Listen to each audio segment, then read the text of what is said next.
আগামী দিন আমার গদি থাকবে না।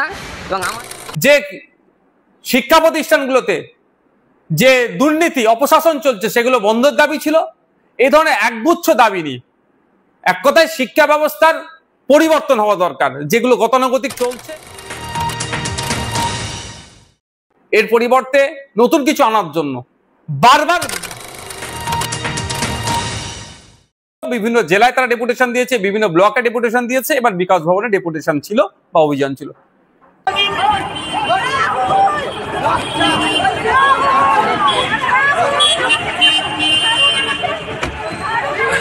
ওনাকে ছেড়ে দিন, ওনাকে ছেড়ে দিন, ওনাকে ছেড়ে দিন,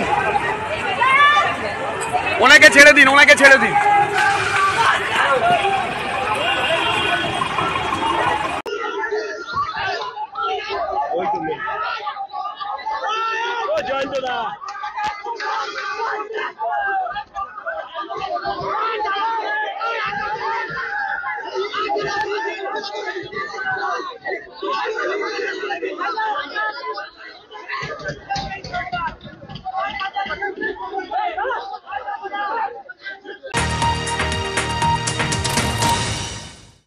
পার্থ বাবুরা আছেন, তেনাদেরকে এই গদি থেকে উঠিয়ে দিয়ে একজন নীতিবাচক লোককে বসাবেন, যিনি শিক্ষাকে আরও এগিয়ে নিয়ে যেতে চান। তাই মমতা বন্দ্যোপাধ্যায় ভয় পেয়ে। আপনারা কি গিয়েছেন যে অ্যারেস্ট করেছে?